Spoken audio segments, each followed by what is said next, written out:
En tant que juriste, j'ai le plus grand respect, on doit avoir le plus grand respect pour un Conseil constitutionnel.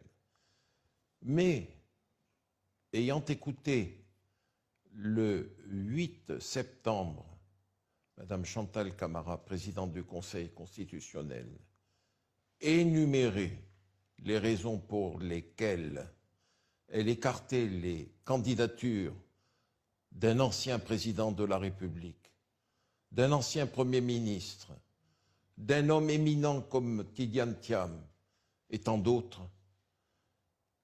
j'ai ressenti, et je pèse mes mots, un profond dégoût pour les propos qu'elle a tenus.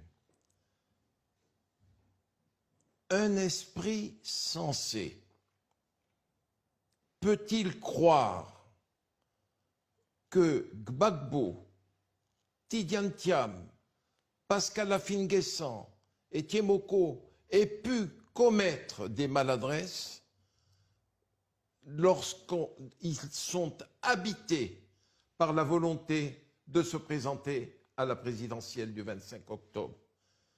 C'est du n'importe quoi, Madame Camara. C'est du grand guignol. J'ai ressenti un profond dégoût. C'est à en pleurer, Théo.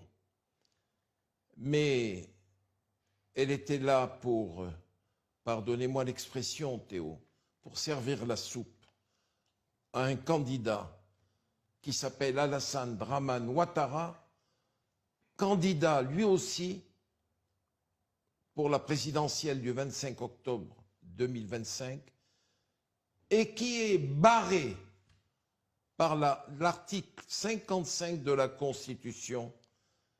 Mais dans quel pays sommes-nous pour que l'on s'arrête à des prétendues irrégularités, défauts de parrainage, quand il est criant que l'actuel président de la République n'a aucun droit légitime ou constitutionnel de se présenter à l'élection présidentielle. C'est du n'importe quoi. Je le dénonce de la manière la plus claire qui soit. J'imagine difficilement, je juge même cela impossible, que les candidats qui sont des poids lourds de la politique ivoirienne puissent rester les bras croisés devant pareille injustice. Comment voulez-vous que le peuple ivoirien puisse accepter que ces poids lourds restent tranquillement assis à regarder ce qui va se passer le 25 octobre 2025? Ces mêmes poids lourds qui ont fait descendre dans la rue le 9 août dernier 1 million de personnes qui ont manifesté, rendant leur hommage de manière extrêmement pacifique. Je ne serais pas étonné, que d'une manière ou d'une autre, sous une forme ou une autre, ces hommes puissent manifester leur mécontentement. Je ne les vois pas assis au coin du feu, à fumer leurs cigarettes, à mâcher leur tabac. Non.